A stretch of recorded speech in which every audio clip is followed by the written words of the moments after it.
Hello NEET aspirants, this is AG from Marknext. So മക്കളെ, കേരളത്തിൽ ഒരു മെഡിക്കൽ സീറ്റ് ലഭിക്കാൻ ഏത് റാങ്കിൽ എത്തണം? ഇപ്പോഴും പല ആളുകളും കൺഫ്യൂഷനിലിരിക്കുന്ന ഒരു കാര്യമാണ്. നിങ്ങൾക്കറിയാവാത്ത പല കാര്യങ്ങളും ഈ വീഡിയോയിൽ ഡിസ്കസ് ചെയ്യുന്നതായിരിക്കും. അപ്പൊ കംപ്ലീറ്റ് ആയിട്ട് കാണാം. ഇപ്പൊ ബോർഡ് എക്സാം എഴുതുന്ന കുട്ടികളെ, +2 ഓൺഗോയിങ് സ്റ്റുഡൻസിനെ സംബന്ധിച്ച് നിങ്ങളുടെ ആ എൻട്രൻസ് പ്രിപ്പറേഷനിൽ ഒരു ചെറിയ ഗ്യാപ്പ് ഒക്കെ വന്നു കാണും. കാരണം ഇപ്പൊ നിങ്ങൾ ബോർഡ് എക്സാമിലേക്കായിരിക്കും കോൺസെൻട്രേറ്റ് ചെയ്യുക. എന്നാൽ റിപ്പീറ്റേഴ്സും റിപ്പീറ്റേഴ്സും ഒക്കെ ഇപ്പോഴും ആ എൻട്രൻസിലേക്കുള്ള ഈ ഒരു 60 ദിവസമാണ് നമ്മുടെ മുന്നിൽ അവശേഷിക്കുന്നത് അല്ലെ. സോ ഈ 60 ഡേയ്സിൽ ലാസ്റ്റ് അവസാനവട്ട റിവിഷനിലും കാര്യങ്ങളും ഒക്കെ ആയിരിക്കും എന്നറിയാം. എനിവേ മക്കളെ, 25 ലക്ഷം കുട്ടികൾ മത്സരിക്കുന്ന ഒരു എക്സാം ആണെന്നൊക്കെ പറഞ്ഞാൽ നിങ്ങൾക്ക് ഉള്ളിൽ നല്ല രീതിയിൽ ടെൻഷൻ ഉണ്ടെന്നറിയാം. അപ്പൊ അങ്ങനെയുള്ളവർക്ക് ഒരു ചെറിയ മോട്ടിവേഷൻ എന്ന രീതിയിലാണ് മിസ് ഇന്ന് ഇങ്ങനെ ഒരു വീഡിയോ ചെയ്യാനായിട്ട് പ്ലാൻ ചെയ്തത്. ഓക്കെ, അപ്പൊ നമ്മൾ ടെൻഷൻ അടിക്കുന്ന വിധത്തിൽ നമ്മളൊരു റിസ്കിലാണോ, അങ്ങനെ ഒരു ഘട്ടത്തിലാണോ എന്നൊക്കെ നമുക്കിത് അനലൈസ് ചെയ്തിട്ട് നോക്കാം. എനിവേ, നമ്മൾ MBBSനെയും BDSനെയും ഒക്കെ ഗവൺമെന്റ് സെക്ടറിൽ ലഭിക്കാൻ ആവശ്യമായ സ്കോർ അല്ലെങ്കിൽ റാങ്ക് ഒക്കെ കണ്ടിരുന്നു. ഇപ്പൊ ഗവൺമെന്റ് MBBS നോക്കുകയാണെങ്കിൽ കേരളത്തിൽ ജനറൽ കാറ്റഗറിയിൽ ഒരു 1000 റാങ്കിനുള്ളിൽ വരുന്നവർക്കാണ് കഴിഞ്ഞ വർഷങ്ങളിലെല്ലാം തന്നെ സീറ്റ് ലഭിച്ചത്. കേരളത്തിൽ ഒരു ഗവൺമെന്റ് MBBS സീറ്റ് ജനറൽ കാറ്റഗറിയിൽ പെടുന്ന കുട്ടികൾക്ക് കിട്ടിയത് 1000 റാങ്കിനുള്ളിൽ വരുന്നവർക്ക് മാത്രമാണ്. കേരള മെഡിക്കൽ റാങ്ക് ലിസ്റ്റിൽ ആദ്യ 1000-ൽ വരുന്ന കുട്ടികൾക്ക്. എന്നാൽ ഓരോ കാറ്റഗറിയും പരിശോധിക്കുമ്പോൾ സെയിം അല്ല ലാസ്റ്റ് റാങ്ക് എന്ന് പറയുന്നത്. കാറ്റഗറി വൈസ് അത് ഡിഫറെന്റ് ആയിരിക്കും. ആ ഒരു കാര്യം നിങ്ങൾക്ക് മനസ്സിലാക്കുക. പല ആളുകൾക്കും റിസർവേഷനും കാര്യങ്ങളും ഒക്കെ ഉണ്ട്. അപ്പൊ ടെൻഷൻ അടിക്കുന്ന വിധത്തിൽ നമ്മളൊരു റിസ്കി ആയിട്ടുള്ള ഒരു സ്റ്റേജിലല്ല എന്നുള്ളത് പറയാൻ വേണ്ടിയിട്ട് പറഞ്ഞതാണ്. എനിവേ, ഇന്ന് നമ്മൾ ഡിസ്കസ് ചെയ്യുന്നത് ഗവൺമെന്റ് സെക്ടറിലും അതേപോലെ സെൽഫ് ഫിനാൻസിങ് സെക്ടറിലും ഒക്കെ BDSനും MBBSനും ഒക്കെ അവസാനമായിട്ട് അഡ്മിഷൻ കിട്ടിയ കുട്ടികൾ ഏത് സ്കോറിലേക്കാണ് കഴിഞ്ഞ വർഷം വന്നത്, അല്ലെങ്കിൽ ഏത് റാങ്ക് ആണ് അവർക്ക് ഓൾ ഇന്ത്യ തലത്തിലും കേരളത്തിലും ഉള്ളതെന്ന് നമുക്ക് ഡീറ്റെയിൽഡ് ആയിട്ട് നോക്കാം. ഫസ്റ്റ് വൺ, പല കാറ്റഗറി ഞാൻ എടുത്തിട്ടുണ്ട്, എല്ലാ കാറ്റഗറീസും എടുത്തിട്ടില്ല. എന്നാൽ നിങ്ങൾക്ക് മനസ്സിലാക്കി തരാൻ വേണ്ടിയിട്ട് 1-2 കാറ്റഗറിയെ മാത്രമേ എടുത്തിട്ടുള്ളൂ. First one general category. Self financing സെക്ടറിൽ കഴിഞ്ഞ വർഷം MBBSന് അഡ്മിഷൻ കിട്ടിയ നമ്മൾ നോക്കുകയാണെങ്കിൽ 10,841 ആയിരുന്നു കുട്ടിയുടെ കേരള റാങ്ക് എന്ന് പറയുന്നത്. ഓൾ ഇന്ത്യ തലത്തിൽ 1,22,020. ഇപ്പൊ 25 ലക്ഷം കുട്ടികൾ മത്സരിക്കുന്നുണ്ടെന്ന് നിങ്ങൾക്ക് പറഞ്ഞാലും അതിൽ കേരള മെഡിക്കൽ റാങ്ക് ലിസ്റ്റിൽ 25 ലക്ഷം പേരും വരുന്നില്ല. നിങ്ങൾക്കറിയാം, കേരളത്തിന്റെ ക്രൈറ്റീരിയ അനുസരിക്കുന്ന കീമിൽ രജിസ്റ്റർ ചെയ്തിട്ടുള്ള കേരളത്തിന്റെ ക്രൈറ്റീരിയ ഫുൾഫിൽ ചെയ്യുന്ന ആളുകൾ മാത്രമായിരിക്കും കേരള എൻട്രൻസ് കമ്മീഷണറുടെ കേരള മെഡിക്കൽ റാങ്ക് ലിസ്റ്റിലുള്ളത്. ആ കുട്ടികൾക്കായിരിക്കും കേരളത്തിലെ അലോട്ട്മെന്റ് പ്രോസസ്സിൽ പങ്കെടുക്കാൻ പറ്റിയ 85% സീറ്റുകളിലേക്ക്. അതൊക്കെ പറഞ്ഞ് ഞാൻ നിങ്ങളെ കൺഫ്യൂഷൻ ആക്കുന്നില്ല. എന്നാലും 1,22,020 ഓൾ ഇന്ത്യ റാങ്ക് കിട്ടിയ കുട്ടിക്ക് കഴിഞ്ഞ വർഷം കേരളത്തിൽ MBBSന് സെൽഫ് ഫിനാൻസിങ് സെക്ടറിൽ ഒരു സീറ്റ് ലഭിച്ചു. കുട്ടിയുടെ നീറ്റ് സ്കോർ 450 ആയിരുന്നു. അപ്പൊ നീറ്റ് സ്കോർ കമ്പയർ ചെയ്യേണ്ട, എക്സാം ടഫ് ആകുന്നോ ലൈറ്റ് ആണോ മീഡിയം ലെവൽ ആണോ എന്നനുസരിച്ച് നീറ്റ് സ്കോർ വേരി ചെയ്യും. പക്ഷെ ലാസ്റ്റ് റാങ്ക് ഒക്കെ അനലൈസ് ചെയ്യുന്ന ആ ഒരു ടൈമിൽ ഒരു 1000, 2000, 3000 റാങ്കിന്റെ വേരിയേഷൻ മാത്രമാണ് നമ്മൾ കണ്ടിട്ടുള്ളത്. എനിവേ, നെക്സ്റ്റ് വൺ, നമ്മൾ MBBSന്റെ ഗവൺമെന്റ് സെക്ടറിലെ സീറ്റ് നോക്കാം. KU കാറ്റഗറി, കുടുംബി എന്ന് പറയുന്ന കാറ്റഗറിയാണ്. KU കാറ്റഗറി നോക്കുകയാണെങ്കിൽ 24,407 കഴിഞ്ഞ വർഷം ഗവൺമെന്റ് MBBS സീറ്റ് ലഭിച്ചു കേരളത്തില്.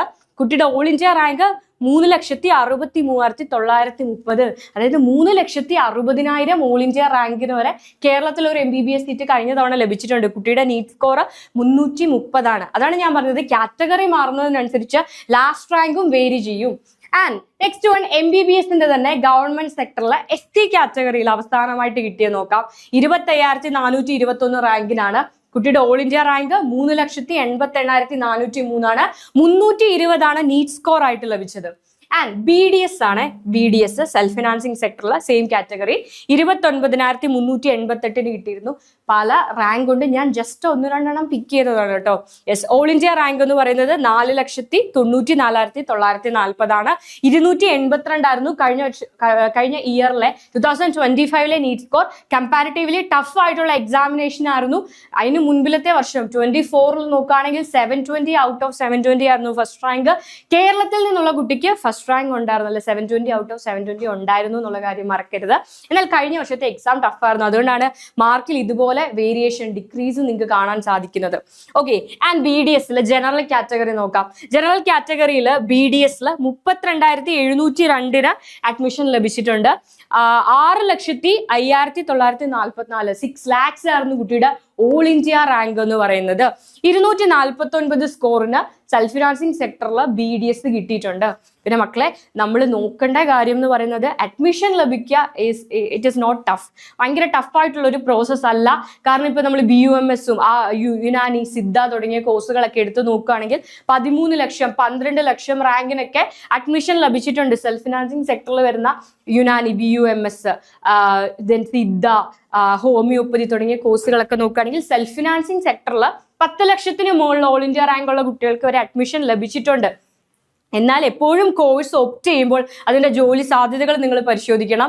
ഈ കോഴ്സിന് എത്ര തരത്തിൽ നിങ്ങൾക്ക് ജോലിക്കുള്ള പോസിബിലിറ്റീസ് ഉണ്ട്, അല്ലെങ്കിൽ തുടർന്ന് അങ്ങോട്ട് അതിൽ നിന്ന് നിങ്ങൾക്ക് ലഭിക്കുന്ന സാധ്യതകൾ മനസ്സിലാക്കിയതിന് ശേഷം മാത്രം കോഴ്സ് ഓപ്റ്റ് ചെയ്യുക. അല്ലെങ്കിൽ എനിക്ക് ഏതെങ്കിലും ഒരു കോഴ്സ് മതി എന്നുള്ള എയിമിൽ നോക്കരുത്.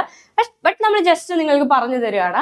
Okay, and next one, Ezhava കാറ്റഗറിയിൽ സെൽഫ് ഫിനാൻസിങ് സെക്ടറിൽ BDS കിട്ടിയ കുട്ടി 44,562 റാങ്കിന് കിട്ടിയിട്ടുണ്ട്. ഞാൻ പറഞ്ഞു ഒരുപാട് റാങ്കിൽ നിന്ന് ഞാൻ കുറച്ച് റാങ്ക് പിക്ക് ചെയ്തെടുത്തതാണ്. കുട്ടിയുടെ ഓൾ ഇന്ത്യ റാങ്ക് 12,77,669 ആണ്. അതായത് നമ്മൾ പറയുന്ന 25 ലക്ഷം തോളം വരുന്ന നീറ്റ് ആസ്പിറൻസിനോടൊപ്പം മത്സരാർത്ഥികളോടൊപ്പം എഴുതി 12 ലക്ഷം റാങ്കിൽ വന്ന കുട്ടിയാണ്. BDS-ന് അഡ്മിഷൻ ലഭിച്ചിട്ടുണ്ട്. 118 കുട്ടിയുടെ നീറ്റ് സ്കോർ. റെഡി? ആൻഡ് BDS-ന് മുസ്ലിം കാറ്റഗറി നോക്കുകയാണെങ്കിൽ സെൽഫ് ഫിനാൻസിങ് സെക്ടറിൽ 38,468 അഡ്മിഷൻ ലഭിച്ചു. 8,05,301 ആയിരുന്നു all India rank. And NEET score is 189. 189 ആയിരുന്നു NEET score. And EW economically weaker session ആണ്. അതായത് ജനറൽ കാറ്റഗറിയിൽ തന്നെ സാമ്പത്തികമായിട്ട് പിന്നോക്കം നിൽക്കുന്ന, മുന്നോക്ക വിഭാഗത്തിലെ സാമ്പത്തികമായിട്ട് പിന്നോക്കം നിൽക്കുന്ന EWS കാറ്റഗറിയിൽ വരുന്ന സ്റ്റുഡൻസ് ആണ്. 42,370 ആണ് കുട്ടിയുടെ കേരള റാങ്ക്. 146 ആയിരുന്നു NEET score. And all India rank എന്ന് പറയുന്നത് 10,83,043 ആണ്. അപ്പോൾ 10 ലക്ഷത്തിന് മുകളിൽ റാങ്ക് ഉള്ള കുട്ടിക്ക് വരെ അഡ്മിഷൻ കിട്ടി എന്നുള്ളതാണ്. Yes. And BDS KU category, Kudumbi കാറ്റഗറിയാണ്. 44,447 ആയിരുന്നു കുട്ടിയുടെ കേരള റാങ്ക് എന്ന് പറയുന്നത്. എല്ലാവർക്കും ഒരു 50,000-ത്തിനുള്ളിൽ വരുന്ന എല്ലാവർക്കും ഓക്കെയാണ്. Yes. And all India rank 12,62,996 ആണ്. ഏകദേശം 13 ലക്ഷത്തിനോട് അടുപ്പിച്ച് ഓൾ ഇന്ത്യ റാങ്ക് വന്നിട്ടുണ്ട്. 120 ആയിരുന്നു കുട്ടിയുടെ നീറ്റ് സ്കോർ എന്ന് പറയുന്നത്. ഓക്കെ, ഞാൻ ജസ്റ്റ് നിങ്ങൾക്ക് റഫ് ആയിട്ടുള്ള ഒരു ഐഡിയ തന്നതാണ്. ടെൻഷനിൽ ഇരിക്കുന്ന, എനിക്ക് കോഴ്സ് കിട്ടുക, എനിക്ക് 720-ൽ ഒരു 600 വാങ്ങണോ 500 വാങ്ങണോ എന്നൊക്കെയുള്ള ടെൻഷനിൽ ഇരിക്കുന്നവർക്ക് വേണ്ടിയിട്ട് മാത്രം ഞാൻ ഒരു അനലൈസ് ചെയ്യാൻ വേണ്ടിയിട്ട് തന്നൊരു സാധനമാണ്. ഇതൊന്നും അല്ല ബേസ് ചെയ്ത് നിങ്ങൾ പഠിക്കേണ്ടത്. എപ്പോഴും എയിം ചെയ്യേണ്ടത് ഒരു 600+ സ്കോർ തന്നെ എയിം ചെയ്ത് പഠിക്കുക. റിപ്പീറ്റേഴ്സും റിപ്പീറ്റേഴ്സും ഒക്കെയാണ് 650 എയിം ചെയ്ത് തന്നെ പഠിക്കുക മക്കളെ. ആൻഡ് നമുക്ക് എന്തായാലും കേരളത്തിൽ തന്നെ ഒരു ഓപ്പർച്യൂണിറ്റി ഉണ്ടാവും. ആൻഡ് കേരളത്തിൽ മാത്രമല്ല, കേരളത്തിന് വെളിയിലും നിങ്ങൾക്ക് സാധ്യതകളുണ്ട്. എല്ലായിടത്തും എല്ലാ ഗവൺമെന്റ് മെഡിക്കൽ കോളേജുകളുടെയും 15% സീറ്റ് MBBS സീറ്റുകൾ എന്ന് പറയുന്നത് ഓൾ ഇന്ത്യ കോട്ട റിസർവ്ഡ് ആണ്. നിങ്ങൾക്ക് കർണാടകയിൽ പോയി പഠിക്കാം, തമിഴ്നാട്ടിൽ പോയി പഠിക്കാം, എല്ലായിടത്തും നിങ്ങൾക്ക് പഠിക്കാൻ സാധിക്കുന്നതായിരിക്കും. ജിപ്മറിലേക്കും എയിംസിലേക്കും ഒക്കെ നിങ്ങൾക്ക് ഈ നീറ്റ് സ്കോർ യൂസ് ചെയ്തിട്ട് അഡ്മിഷൻ എടുക്കാൻ സാധിക്കുന്നതായിരിക്കും. അപ്പൊ ടെൻഷൻ അടിക്കരുത്, സാധ്യതകൾ നമ്മുടെ മുന്നിലുണ്ട്. വളരെ വ്യക്തമായിട്ട് NCERT ഫോക്കസ് ചെയ്ത് ഓറിയന്റ് ചെയ്ത് ലൈൻ ബൈ ലൈൻ മനസ്സിലാക്കി കോൺസെപ്ച്വൽ ഓറിയന്റഡ് ആയിട്ട് പഠിക്കുക. മോക്ക് ടെസ്റ്റുകൾ മാക്സിമം അറ്റൻഡ് ചെയ്യുക. ഏറ്റവും നന്നായിട്ട് ടൈം മാനേജ് ചെയ്ത് എക്സാം എഴുതുക. ഏറ്റവും കൂടുതൽ എനിക്ക് തോന്നുന്നു ടൈം കൺസ്യൂം ചെയ്യേണ്ടി വരുന്നത് ഫിസിക്സിനായിരിക്കും. ആ ഒരു കാര്യങ്ങളൊക്കെ നിങ്ങൾക്ക് ഓർമ്മയിലിരിക്കുക. ഫിസിക്സ് ആണ് എല്ലാ വർഷവും ടഫായിട്ട് വരിക. കെമിസ്ട്രിയിൽ ചില ചോദ്യങ്ങളൊക്കെ ടഫായിട്ട് റാങ്ക് ഡിസൈഡിങ് ആയിട്ട് വരാറുണ്ട്. അപ്പോൾ എനിവേ നന്നായിട്ട് പഠിക്കുക. കഴിഞ്ഞ വർഷം ബയോളജി ഒക്കെ ആണെങ്കിൽ നല്ല രീതിയിൽ വായിച്ച് മനസ്സിലാക്കി ടൈം കൺസ്യൂമിങ് ആയിരുന്നു ചോദ്യങ്ങൾ. അപ്പോൾ നന്നായിട്ട് പ്രീവിയസ് ഇയർ ക്വസ്റ്റ്യൻസ് നോക്കുക, പുതിയ രീതിയിലുള്ള മോക്ക് ടെസ്റ്റുകൾ അറ്റൻഡ് ചെയ്യുക, ഏറ്റവും നന്നായിട്ട് എക്സാം എഴുതുക, കോൺഫിഡൻ്റ് ആയിട്ടിരിക്കുക. All the very best. By.